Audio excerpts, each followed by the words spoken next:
Hey everybody, it's James Vince from lettinglinks.com, and first of all I'd like to thank you for taking the time to reply to my email I sent out to you guys last week regarding the opportunity to become a homeowner whilst you rent.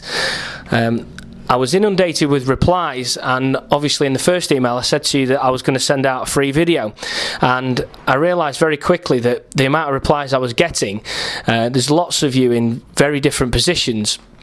So I thought, rather than just create a generic video as to what this actually is, I thought that I'd do something pretty cool and offer you an opportunity to sit down with me over Skype, and we can discuss the system and what it is and tailor it to your individual needs, rather than me just giving you an overview of everything. Some of the things that I would put in an overview video might not be pertinent to all of you, so that's what I intend to do. So what I'm going to do with this video is just give you a brief overview of what renting to buy using lease options actually is, and explain who does this, how it works, and then if you're interested after you've listened to this, then all I'll ask you to do is fill in the details at the form at the bottom, and what we'll do is I'll get back to you individually and we can arrange a call over Skype that's convenient with you, a 10-minute, 15-minute call,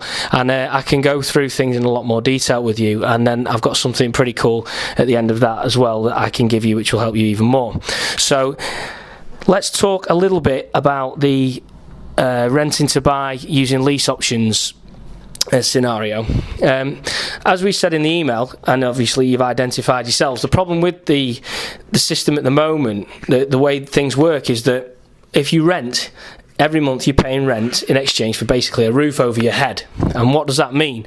Well, if you look at what a landlord gets, he gets, or she gets, your rent, any benefits from the capital appreciation of the house that you're living in. So say for example you're renting a house now that's worth 100,000 and you rent the property for 5 years, and in 5 years the property prices go up to say 130,000, then the landlord gets to keep that £30,000.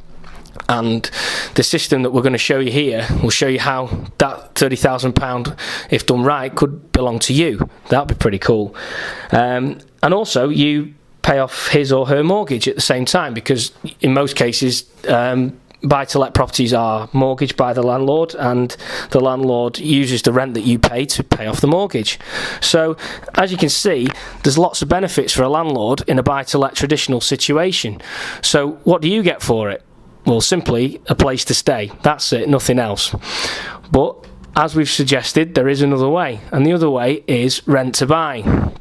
Now, this system gives you the right, but not the obligation, to buy a property for an agreed price today at a fixed time in the future.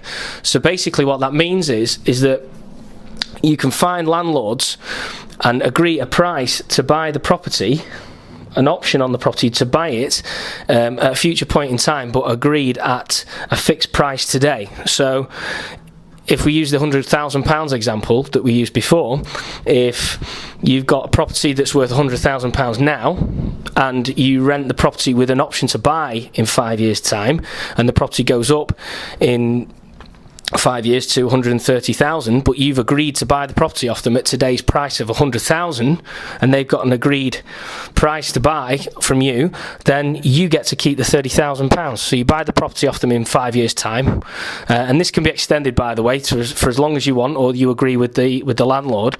You buy them and buy it at the price that you agree today, and you get to keep the difference. So in this case, that would be the £30,000. So this is how you get control over an asset without actually having to physically put money down. Because if you think about it, why would you want a mortgage in the first place? The reason why you want a mortgage is so then you can secure an asset that you believe, and most people believe, a property is going to go up in value over time, and historically house prices do. So this is a way of you gaining the same kind of ownership of a property as you would as a mortgage, but without having to have a big deposit or actually have a mortgage yourself. So that's the beauty of this situation. So you're probably thinking, well, I'll give you the benefits first, and obviously we've just talked about the benefit of the capital appreciation of the property during the period of the lease option. the second one I would put here is you can do what you want with the property. So at the moment, if you're renting and you're thinking about redecorating the house, or you'd like to maybe, I don't know, turn the kitchen into a kitchen dining room, then you have to seek permission from the landlord via the letting agent, or if you're dealing with him directly.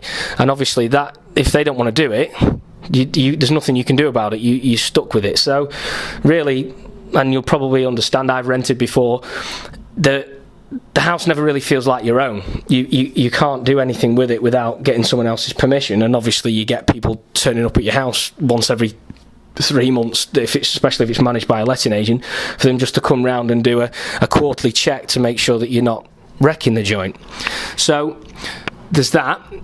And then with a lease option, you've got time then to save up for a deposit, knowing that the purchase price is fixed. So there's a lot of people that have replied to me that have said that they're trying to save up for a deposit, but they just can't do it fast enough, because obviously the deposit's linked to a percentage of the property value. So if you're trying to save up 20% for a decent deposit for a £100,000 house, that's £20,000. But if you're trying to save it up for a property, and it takes you 5 to 10 years to save up that 20,000, and the house price is worth £200,000 in 10 years, then guess what? You need 40,000, not 20,000. So you spent 10 years trying to save up 20,000 to find that your deposit's not enough anymore. So that's another key benefit for it. And like I said before, you don't need a mortgage to control the property today. So the other one is where you can actually pay a rent premium to a landlord, whereas you pay more than the market value for the rent, or whatever you agree. The beauty of these is it's a negotiation between the two parties, and you agree what you want. So it's a lot more flexible than a mortgage. And that money that you use can actually be used to offset against the purchase price that you've agreed. So if you save up £5,000 over 5 years, and then you buy the property at your option price of 100,000, then you give the landlord 95,000 because you've already given him 5,000 in extra rent. So these things are really flexible. So at this point, you're probably thinking, well, who's going to do that, and why would they do that? So if you're thinking about a landlord, now I'm a landlord myself, and I know that one of the biggest problems I have are when tenants phoning me up all the time, asking me to do things for them, or there's the boiler's not working, or the lights have gone, or there's a leak coming from the roof, or something like that.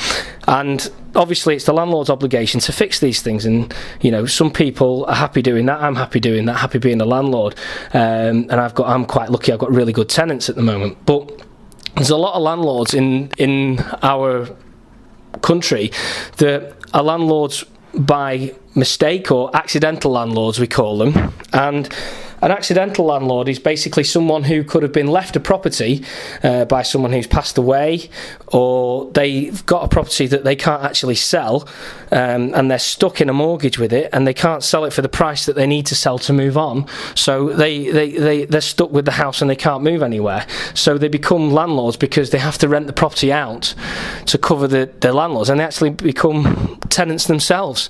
So there's a lot of accidental landlords in the country. And these are the people that, one type of landlord that you want to be looking at doing deals with, because they're motivated to want to do a deal. And a lot of landlords, when you tell them about this system, they can't believe that it's possible. And obviously you're seen as more of a saviour to them than trying to take something from them. So if we just look at what's in it for a landlord, firstly, they're not having to deal with quote unquote troublesome tenants. So they don't have to maintain the property because you take over the maintenance responsibilities if it's your own house. So they don't have anything to do.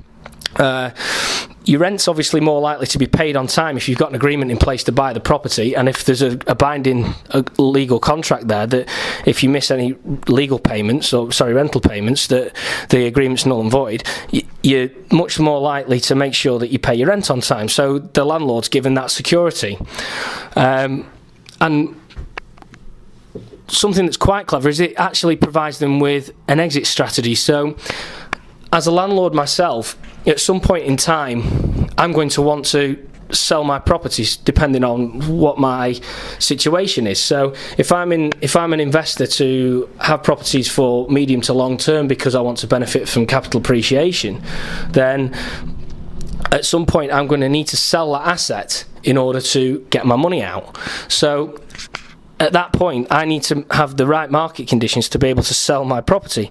But if I know in advance what I'm going to sell my property for, and I know that I've got a guaranteed sale on it, that's going to be a real benefit to me, because I know exactly how much money I'm going to earn, when I'm going to get it, and how it's going to be staggered out over that time. And while I've got the property, I don't need to worry about maintaining it. All I do is take money off from it every month, and the tenants obviously getting the benefit of knowing that they're paying that because it's going to be theirs. They're paying into something rather than just paying dead money down the drain every month, which is what traditional rent actually is. And also, when I was coming to sell, I'd have to pay agency fees for the entire time of managing the property if I didn't want to do it myself, or when I want to sell. Most agents at the moment charge 1.5–2% to sell a house. So if I've already got my buyer in place, I'm not going to need to advertise to sell it. So this is more money that I'm going to save as well. So as you can see, I've explained the benefits for you as a tenant, and then when you look at why a landlord would want to do it, it's quite clear that there's plenty of landlords out there that are going to be in situations where this can be quite easily sold to them as a benefit. So I don't want to go into things in too great a detail in this video, because like I said, there's lots of people that have shown interest in this scheme that want to know more about it, and obviously what they want to know is not going to be the same as what someone else wants to know, which is why I've decided to do something pretty unique and offer you an opportunity to have a one-on-one discussion with me, and you can table all of your questions with me on a one-to-one basis, and obviously that means I can answer them for you. So I'm going to finish the video here. So if that's of interest to you, then all you need to do now is just fill in the details of the sheet that's at the bottom, and I'll get back to you individually, and we can sit down and arrange a meeting, and we can go through things in detail. So thanks very much for taking the time to listen to this video. I hope you've got something out of it, and I look forward to hopefully speaking to you in the near future. Thank you.